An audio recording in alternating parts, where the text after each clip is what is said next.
बिस्मिल्लाहिर्रहमानिर्रहीम। अस्सलाम वालेकुम दोस्तों, आज की वीडियो ख़ास कर पाकिस्तानियों के लिए है जो सऊदी अरब या दूसरे खलीजी ममालिक जाने का इरादा रखते हैं या जो लोग छुट्टी पर आए हुए हैं और वो वैक्सीन की तलाश में इधर उधर भटक रहे हैं। तो अब पाकिस्तानी हुकूमत की जानिब से एक अहम ऐलान किया गया है, आपको मुफ्त वैक्सीन लगाई जाएगी, लेकिन उसकी शराइत रख दी गई हैं। फ़िलहाल इसका आगाज़ जो है वो कराची से शुरू किया गया है। कराची का जो सबसे बड़ा वैक्सीन सेंटर है उधर एस्ट्राजेनेका वैक्सीन लगाई जा रही है, लेकिन इसमें कुछ शराइत आयद कर दी गई हैं हुकूमत सिंध की जानिब से। फ़िलहाल इसको सिर्फ सिंध में ही लगाया जा रहा है, कराची में लगाया जा रहा है। और इसके लिए जो शराइत रखी गई हैं उसमें पहले नंबर पर यह है कि आपकी उम्र जो है वो 40 साल या 40 साल से ज़्यादा होनी चाहिए।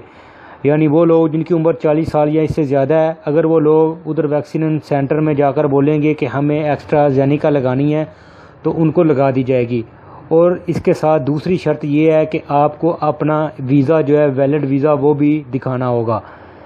अगर आपकी उम्र 40 साल से ऊपर है और आपका वीज़ा वैलिड है तो आप उधर जाके अपना वीज़ा दिखा सकते हैं और आपको एस्ट्राजेनेका वैक्सीन जो है वो लगाई जा सकती है, जो कि सऊदी अरब ने जिसकी मंजूरी दी हुई है।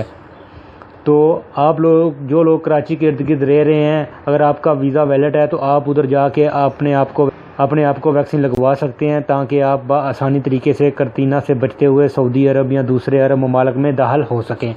तो दोस्तों, इधर दूसरे लोगों को परेशान होने की ज़रूरत नहीं है। अनकरीब ही हो सकता है कि सऊदी हुकूमत जो है वो चाइना की वैक्सीन को भी वैलिड करार दे दे और फिर आप पाकिस्तान के किसी भी हिस्से से चाइनीज़ वैक्सीन भी लगा के अपने मुल्क जा सकेंगे, लेकिन फ़िलहाल इस तरह की कोई खबर सामने नहीं आई।